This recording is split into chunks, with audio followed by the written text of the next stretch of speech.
What sport shall we devise here in this garden to drive away the heavy thought of care? Madam will play at bows. It will make me remember that the world is full of clubs and that my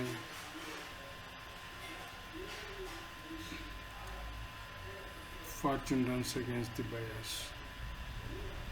Madam will dance. My legs can keep no measure in delight, and my poor heart no measure keeps in grief. So therefore no dancing girl, some other sport. Madam will tell tales of sorrow or grief, of either madam and of neither girl, of grief, of joy, being altogether wanting. It doth remember me more of sorrow, if of grief being altogether sad, it adds more sorrow to my want of joy. For what I have I need not repeat, and what I want, it boots not to complain. Madam, I'll sing. It's well thou hast caused, but thou shouldst please me better if thou would weep. I could weep, madam, if it would make do you good, and I could sing if weeping would do me good, and never borrow any tear of thee. But stay, here come the gardeners, let us step into the shadow of these trees. My wretchedness unto a row of pins, they'll talk of state, for everyone does so against a change. Woe is forerun with woe. Go, bind thou up the young dangling apricots which like unruly children make their stars stoop with oppression of their prodigal weight. Give some supportance to the bending twigs. Go thou and like an executioner cut off the heads of two fast-growing sprays which look too lofty in our commonwealth. All must be even in our government. You thus employed, I'll go root away the noisome weeds which without profit suck the soil's fertility from the wholesome flowers. Why should we in this compass of fail keep law and form and due proportion, showing us in a model our farm estate when the sea-walled garden, the whole land is full of weeds, where fairest flowers choked up, where fruit trees all unproved, their edges ruined, where knots disordered, and wholesome herbs swarming with caterpillars. Hold thy peace. He that has suffered this disordered spring has now himself met with the fall of leaf.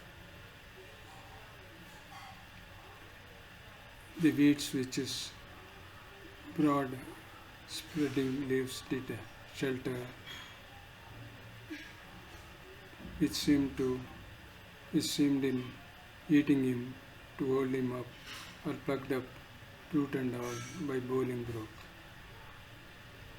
I mean, Ellafist bushy green. What are they dead? They are, and Bolingbroke says the wasteful king. Oh, what pity is it that ye are not so trimmed and dust this land as we do this garden. We, at time of year, do wound the bark, the skin of our fruit trees, lest being too overproud in sap and blood with too much riches it confound itself. Had he done so to the great and growing men, they might have lived to live and eat to taste the fruits of duty. Superfluous branches we lop away, that bearing boughs may live.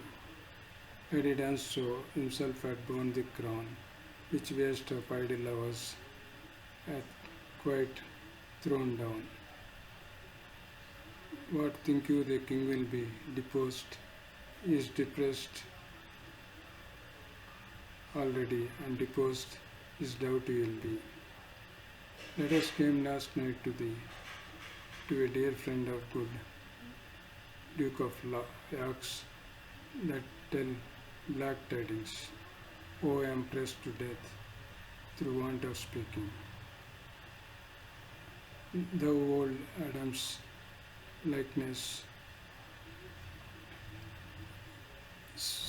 set to dress this garden, how darest thy harsh rude tongue sound this ill-pleasing news? What ye words offend have suggested to you to make a second fall of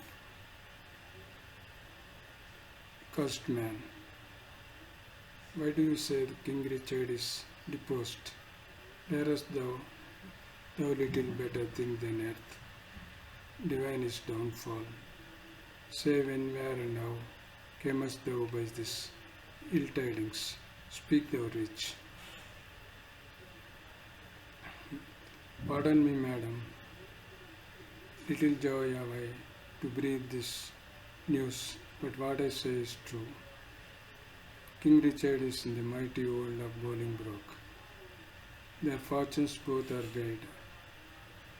In our large scale is nothing but himself and some few vanities that make him vain, that make him light. But in the balance of Bolingbroke, the great Bolingbroke, besides himself, are all the English peers, and with that thoughts he weighs down King Richard. Post you to London and you will find it so. I spake no more than everyone doth know. Nimble mischance, but of so light of foot. Doth not the embassage belong to me, and am I the last to know it? Thou thinkest to serve me last, that I may longest keep thee grief.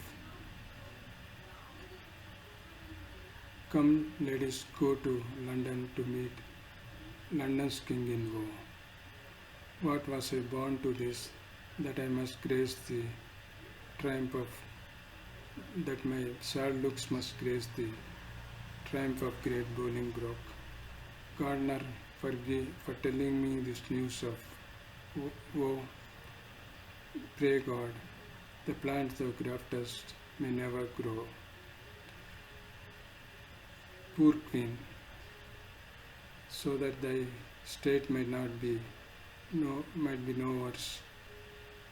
I would that my skill were subject to thy curse. Here did she drop a tear, and here at this place I'll set a bank of rue, the sore herb of grace. Rue even for wrath, here shortly shall be seen, in remembrance of a weeping